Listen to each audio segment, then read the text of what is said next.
प्रकाश आंबेडकरांची पत्रकार परिषद सुरू आहे, आपण थेट जाऊया. तर ते वळसे पाटलांचं होतं. त्याही प्रेस कॉन्फरन्स म्हटलं होतं की एमआयएम आणि त्यांनी बसून ठरवायचं आहे. आता त्यांनी बसून ठरवलं असेल की एमआयएमला ती सीट जाणत असेल तर मला सुळीवरती चढवण्यात काही अर्थ नाही असं एवढंच फक्त मी मानतो.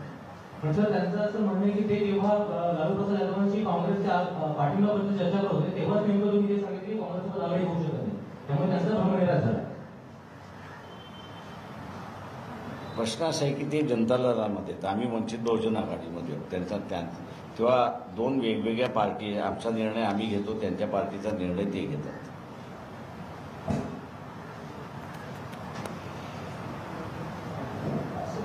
सगळ्यांचे आभार आपण आल्याबद्दल.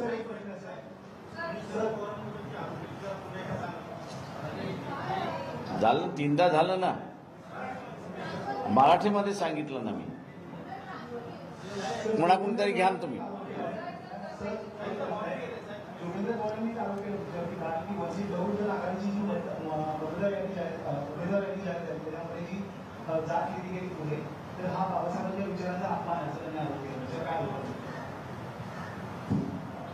ज्यांची त्यांची मतं त्यांच्याकडे.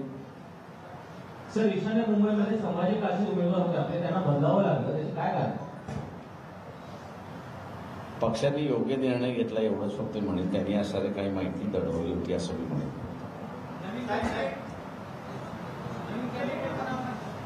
सांगतो ना मी. 11च्या 11 एकाच वेळेस आम्ही द्यायचो.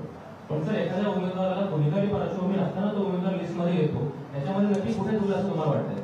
आमच्या जिल्हा कमिट्या ज्या आहेत ते जिल्हा कमिटीमध्ये चूक झाली, कारण का आम्ही असणारं जे काही सिस्टम फॉलो केलं होतं त्या सिस्टममध्ये जिल्ह्यातून उमेदवार आले पाहिजेत असं आम्ही फॉलो केलं होतं. किंवा जिल्ह्यातून एकदा उमेदवार आला की तो आम्ही स्वीकारायचा असं आम्ही ठरवलं होतं. त्यांना आम्ही असणाऱ्या काही गाईडलाईन दिल्या होत्या. त्या गाईडलाईन प्रमाणात असणारं काही ठिकाणी फॉलो केल्या गेला नाही आणि म्हणून असणारं मी असं म्हणेन की एक रॉंग उमेदवार आमच्याकडे जाहीर झाला, ही वस्तुस्थिती आहे.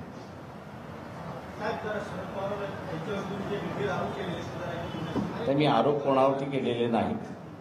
मी फक्त असणारं माहिती विचारलेली आहे. आरोप आमचं कोणावरती नाही, आम्ही फक्त माहिती विचारलेली आहे. निवडणुकीमध्ये सगळी माहिती सगळ्या लोकांकडे आली पाहिजे आणि त्या दृष्टीने आम्ही ही प्रेस कॉन्फरन्स आज घेतली. त्यांनी दिली ना माहिती आता त्याच्यामध्ये की चालेल. आभारी आपले सगळ्यांचे. चहा आपण सगळ्यांनी एकत्र घेऊ.